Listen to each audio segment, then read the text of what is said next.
साल था 1990। नेपाल के एक ऐसे गांव की कहानी जहां सूरज ढलते ही हर घर का दरवाजा बंद हो जाता था।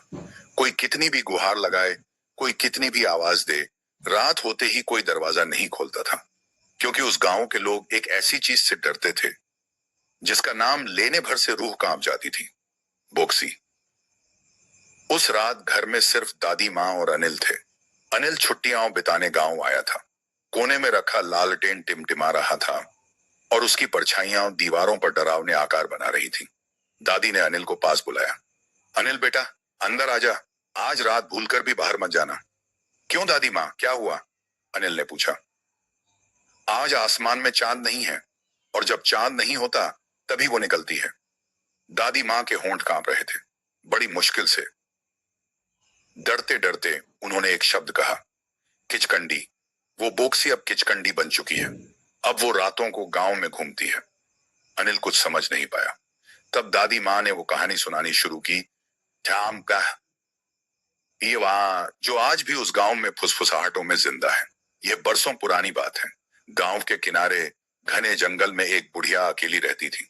कहां से आई थी किसी को नहीं पता था। गांव वालों ने सोचा, बेचारी बूढ़ी औरत है, रहने दो। लेकिन यही उनकी सबसे बड़ी और आखिरी भूल साबित हुई। उस बुढ़िया को जड़ी बूटियों और मंत्रों का गहरा ज्ञान था। शुरुआत में उसने गांव के कुछ बीमार लोगों का इलाज भी किया।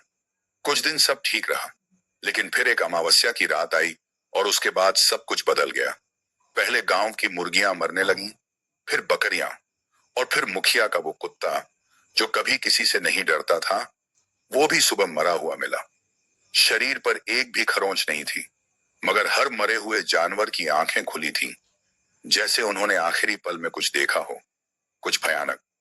गांव में फुसफुसाहटें शुरू हुई। यह उसी बुढ़िया का काम है। वो काली शक्तियां बढ़ाने के लिए बलि दे रही है। बात जंगल की आग की तरह फैली। हर कोई कहने लगा, वो औरत बोक्सी है। रात को वो जानवर का रूप लेकर शिकार करती है। फिर एक दिन गांव का एक आदमी बकरियां चराते चराते जंगल की तरफ चला गया। शाम ढली, रात हुई, वो लौटा ही नहीं। गुस्साए गांव वालों ने सोचा, बुढ़िया निधि बुढ़िया ने जरूर उसे कुछ किया है। रात के अंधेरे में ही हाथों में मशालें लेकर लोग उसकी झोपड़ी पर चढ़ गए और उसमें आग लगा दी।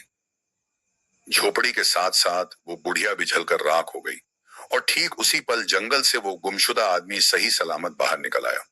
वो तो बस रास्ता भटक गया था, उसे कुछ नहीं हुआ था। मुखिया और गांव वालों को अपनी गलती का एहसास हुआ, मगर तब तक बहुत देर हो चुकी थी। एक निर्दोष बूढ़ी औरत जलकर मर चुकी थी। कुछ दिनों बाद रात के सन्नाटे में मुखिया के दरवाजे पर किसी ने 3 बार दस्तक दी। मुखिया अकेले थे घर में। कौन है? बाहर से कोई जवाब नहीं आया। कुछ देर बाद उनकी पत्नी की आवाज सुनाई दी। मैं हूं, दरवाजा खोलिए। मुखिया ने भरोसा कर दरवाजा खोल दिया। अगली सुबह दरवाजा खुला हुआ मिला और मुखिया की लाश जमीन पर पड़ी थी। आंखें खुली, चेहरे पर एक ऐसा खौफ जमा हुआ था जो शब्दों में बयां नहीं हो सकता। उसी दिन से गांव में एक अटल नियम बन गया, रात को दरवाजा मत खोलना, चाहे बाहर से जो भी आवाज आए, चाहे कोई भी बुलाए। कहानी सुनकर अनिल डर से कांप उठा। क्या यह सच में हुआ था दादी माँ? दादी माँ कुछ कहती उससे पहले ही दरवाजे पर 3 बार दस्तक हुई। अनिल और दादी माँ की धड़कनें रुक सी गईं। दोनों एक दूसरे को डर से देखने लगे। तभी दरवाजे के पार से एक आवाज आई, दादी माँ, दरवाजा खोलिए, मुझे बचा लीजिए। अनिल दरवाजा खोलने के लिए उठ खड़ा हुआ।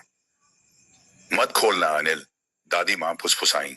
पहले पूछो, कभी बिना पूछे दरवाजा मत खोलना। नैना दीदी, तुम इतनी रात को यहाँ क्या कर रही हो? अनिल ने पूछा। बाहर से कुछ पल के लिए सन्नाटा छा गया। फिर वही आवाज लौटी, मैं ठीक हूं अनिल, बस डर गई थी। जंगल में कुछ था, मुझे अंदर आने दो दादी माँ। दादी माँ का शरीर सिहर उठा। वो चिल्लाई, जा यहां से, तेरा यहां कोई काम नहीं, दोबारा कभी यहां मत आना। इतना कहते ही बाहर से आवाजें आनी बंद हो गईं। लेकिन डर के मारे उस रात दादी माँ और अनिल की आंखों में नींद नहीं आई। सुबह जब उन्होंने हिम्मत करके दरवाजा खोला तो बाहर मिट्टी पर सिर्फ उल्टे पैरों के निशान थे। गांव के कुछ लोग और खुद नैना बाहर खड़े मिले। नैना दीदी, सिंह, कल रात तुम कहाँ थी? अनिल ने पूछा। आवाज कांप रही थी। नैना ने हैरानी से जवाब दिया, मैं तो रात भर घर पर ही थी अनिल, बहुत सर्दी थी, मैं बाहर निकली ही नहीं। अनिल के रोंगटे खड़े हो गए। अगर नैना पूरी रात घर पर थी तो कल रात दरवाजे पर आवाज देने वाली कौन थी?